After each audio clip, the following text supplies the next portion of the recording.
the major prophet kum chacha.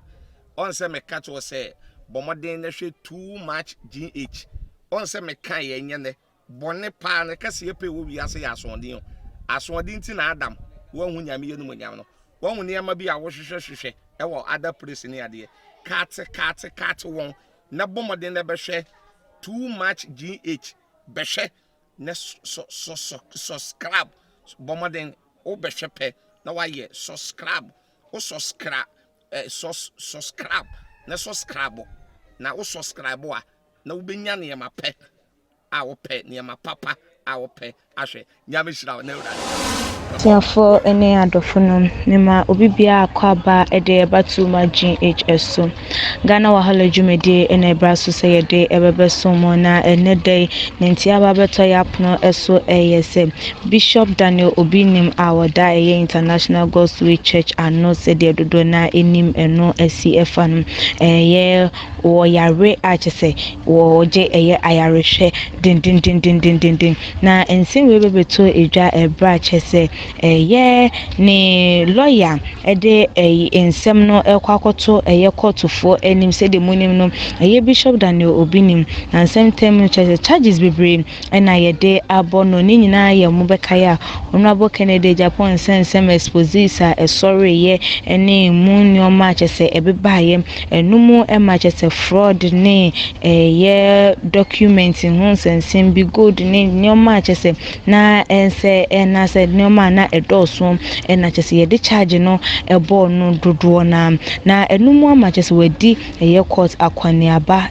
eba dane da nyina mu no efa eye abranta ne din ede eye Isaac achese wo ye eye police report mpo say wo mo police for ehwehwe no eni emu enchiemu achese no wode atoto biaye ehwe say ye nuaba mai wo bechi no na sika wode send fan account so no ne nsa etimi aka ene de ekeka eye hu na enu na court akwaniabade ne konda bia na chese yetu ensem no ede ehye edam na enu na chese na ye wo say eneda on the 16th of November Bishop Daniel Obinim saso ekoko piemu ewo court na wo kuma sentie mra na chese wo nam kwan so a wo ye na dwese wo ba eye Accra for the hearing no na chese ye wo take a U10 enam se na ne ho edodo no nyoma nheda nkoye emfa ema no ewo ni nipadua mu enu nti no wo dane ne ho esan eko eye efia sesede wo je eye ayarehwe na ye nipa wo defend no ewo cancel ho Louis Yadon Boache ono na sese wodin nsem no etu edwana sei na wo kire emu I say Bishop Obinim was traveling from Kumasi to Accra but due to some circumstances took a U-turn for the west. We have communicated our difficulty to the prosecution and have agreed with them that on the next adjournment date he will appear. Mr. Abuaji, who held brief for a year Obinim lawyer and the same way to Edra Emma Quarter Chema said, Womani and penny for our casaches or Mama Ubia Adrian Abasu say ena ekoso ewo eye Obinim abrabum ne nimpomu ensheda ensisi nyoma ensheda entoto eye na kwanso eye nti enede enuntina manantimi amama pim na womani court nso kasa ye ne hwehwe ye ba ye ne se womatu eye ensem no ede acheda chese ondi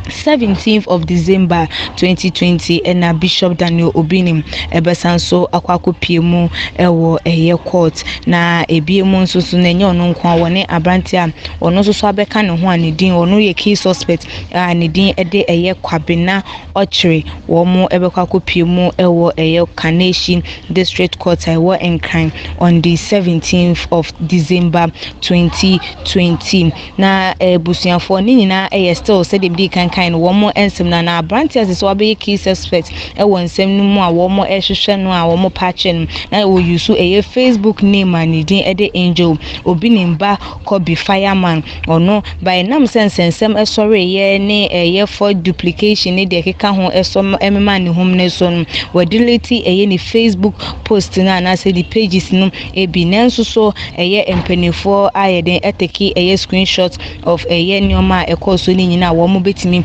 ayusu edi etia ne nti na kyese de ewo ho eno no say Bishop Daniel Obinim awoda International Gospel Church anopanyin pa dodo na di enim no no ene de kyese ne yare ne tibie mu enye krampa yarahye no ede no akwa ayare sabiase wonko na wonkonkoje ayarehwe na ensin we beto edwane dodo na edwen ho a wo mo entiase se mre bi edi kan yem papa Kennedy krampo be kan ho asem krampo no yes still na no ye hu say yes wakwa pe hospital baby e de asha honorable krampo be ka se ani wonim hospital da room a wo doctor wo hwe no ne ho enko ne ba enti dudu ne hu ne se we die azan ye bia na still oguso a wo say se de be ya ne court issues no entimi ensa entoa esuo na ebinom nso hu ne se de bi wo say court na ema na mre no hu ne say den we ni pamfon so betimi aba na se yare betimi aba nto mo ma ne mre na wontimi enje ne ho ayarehwe enwie kwakwa ansa na se court no mpo no so betimi ahyehye foforo wo ma ye ne ti se on the 17th ni dru at still yem papa Bishop Daniel Obinim ne ho ento ne krampo na ema wo mo empre wo mo ho se wo mo ehwe nanim wo ho no mo ma na time na wontimi emfa entoto ne nyoma na wontimi emfa embra na ebusuafo ni nyina mu no yasom eni yeni edi echi de be free emu ababia no ye de beba ababa besom se Bishop Daniel Obinim ho eto no na so otimi kokopie mu court on the 17th yemfa enkame mu ye de beba ababa besom nti stay tuned to your channel na too much subscribe ya like your videos na share follow your IG page and your Twitter page so @tumajnh_ Facebook too much me amedi jumedi ho chamedin e de ekua sikapa dasene ye besane shamakramo na Jeremiah so hye ne maame yam and o si ni difo Peter wan ko school da by no srama Peter so no Acts chapter 2 verse 36 37 38 39 40 41 42 43 Peter so am Peter and ye nyam juma listen to me Proverbs chapter 9 verse 13 mo amosha no mo fa comment ne mra na mo hye said the American no e wo Proverbs no eniwa waso oba bi o pekasa onim nyansa na ni ti boso kwa a woni mo hwe eti tresi buache ne kasa no adoso dodo ye papa Kennedy ye Japan yo ye wanye ni ye wan kase ye ba ni tresi buache ye no ye too much me ko mi chacha me na mo me nsuro tresi buache ye papa Kennedy ye Japan me papa ba ti me nsuro no Psalm 111 verse 10 nyan se fiti asige ni nyam suro nyame respect me pa but here Tracy Buache the oil is too much but me can we ya na ebe na Tracy Buache be do oba can say ena fa wonsem nu ko ena wonni nyame nipa ena sabe wo kwati kurawu sami Tracy Buache be ka ta me kwati yewu a wa ye wrofo a me din papa tie me ba die se Tracy Buache eba ka tire ni kum cha sa me kwati yewu a marina ma bemba bia nwen sada enu de saria no ko nyame de ba chame obekele no obedwem me kaunan yo tie me ha metumi a Tracy Buache wan na wa am obesole no wo be wadi nso osia ni kan ana wo na se ana wo sisi mo dem na se me ya brantie yo eti Tracy Buache eya futuo na me dem an emma won famu emma yesame so afukum chacha obedi di matam eya futuo Proverbs 20:20 dia wadome naja anane na ne kan ya bedum e wosum kani mo eti no maame na waba wadi picture na bebu a some picture na kwada no eye kwako otemba no maame no ye kohwini wasi nyame na yi kira no boa maame wo boa nyame nyi hwe nkira o e dia ban go you maame watie maame no obetumi abekere na dwen obetumi de comment yaba abekere na dwen but maame no ma wonfa we nkwaye prophecy sound ye we mo nfa nkwaye prophecy say nyame na yi akere ne say akwada no eye papa kwaku wotemba wo boa mese wo boa eye turo wo boa ati tie na me forma no sina no so den ko yo tie mi ba